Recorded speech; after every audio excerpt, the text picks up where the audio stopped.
Fala pessoal, tudo certo?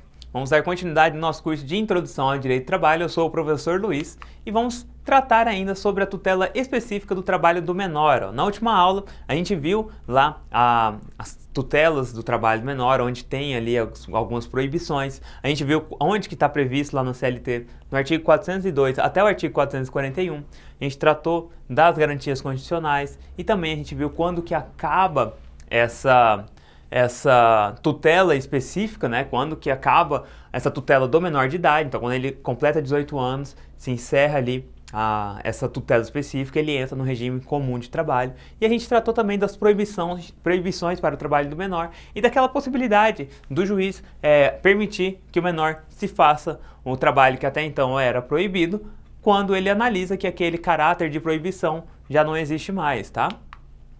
Vamos tratar hoje, começar agora, sobre a jornada de trabalho do menor de idade. A duração da jornada de trabalho do menor é a mesma do adulto, que é o quê? De 8 horas diárias e 44 horas semanais.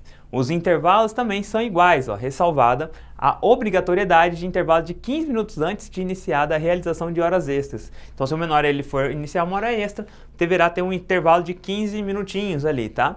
E são nas hipóteses em que essas sejam permitidas, ou seja, existem algumas hipóteses que a hora extra é permitida para o menor e nessas hipóteses o menor poderá exercer essa hora extra, mas ele tem que ter 15 minutos de intervalo ao fim da sua jornada comum para iniciar aí as horas extras. Isso está lá no artigo 411.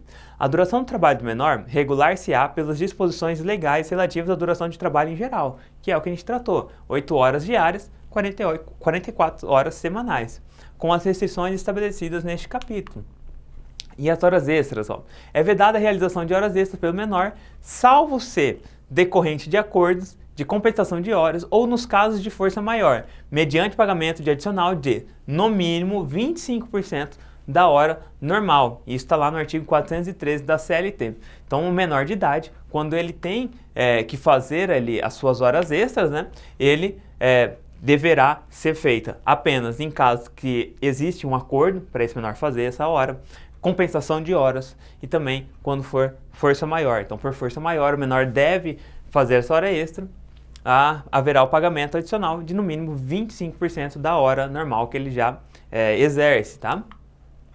Na hipótese de força maior, a CLT ela exige que o trabalho do menor seja imprescindível ao funcionamento da empresa. Então, no caso de força maior, aquele trabalho que aquele menor desenvolve é imprescindível para o funcionamento da empresa. Então, o menor ele precisa trabalhar, senão a empresa vai parar. E aí, a lei permite, então, que seja feita essa hora extra, tá?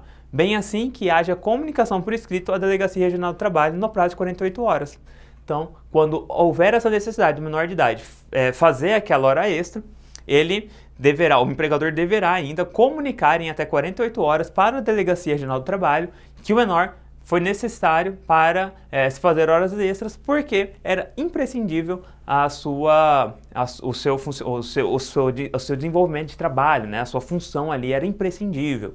E o trabalho extraordinário fica limitado a 4 horas diárias, ele não pode fazer mais do que 4 horas de hora extra, tá bom?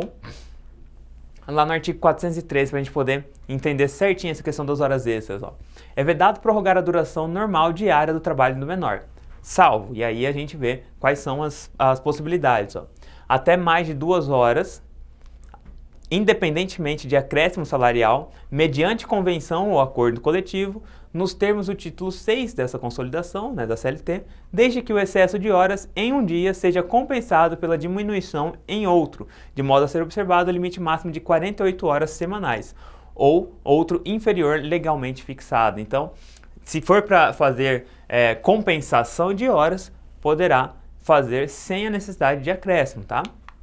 E 2. Excepcionalmente, por motivo de força maior, até o máximo de 12 horas, com acréscimo salarial de, pelo menos, 25% sobre a hora normal, e desde que o trabalho do menor seja imprescindível ao funcionamento do estabelecimento. Então, a lei ela traz essas possibilidades de hora extra para esse menor de idade, tá? E a proteção à escolaridade do menor.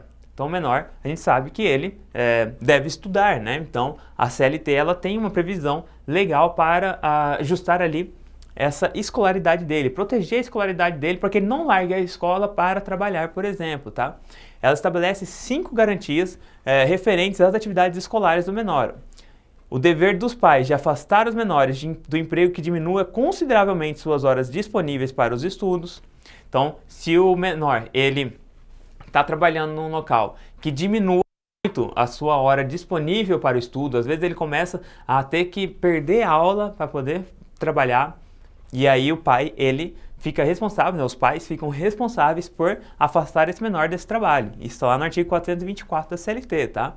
A manutenção pelos empregadores de local apropriado para administrarem instrução primária quando a escola mais próxima ficar a uma distância superior a 2 km e na empresa trabalharem mais de 30 menores analfabetos.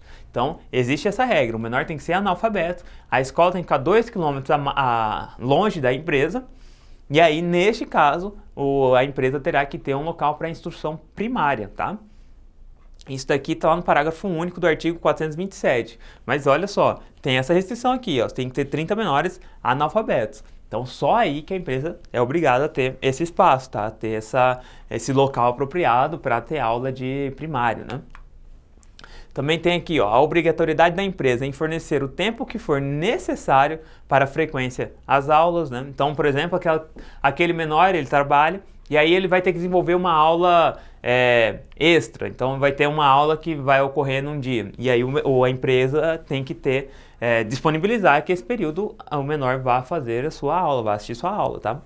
Obrigatoriedade absoluta de concessão de férias coincidentes com as férias escolares. Isso também está lá no artigo 136, parágrafo 2º, e ele diz que o menor, ele deve tirar suas férias do trabalho, essas férias devem coincidir com as férias escolares. Então, geralmente dezembro, janeiro, julho, que é quando o menor ele tem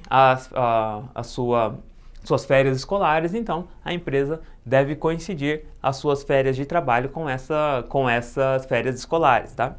E aí proibição também de fracionar a duração das férias, tá? Ainda que essas férias sejam coletivas, então não pode fracionar, você vai tirar 10 dias agora e 10 dias depois, não pode também. Isso está no artigo 134, parágrafo 2º da CLT. Bom, pessoal, a gente finalizou mais uma aula sobre a proteção do trabalho do menor.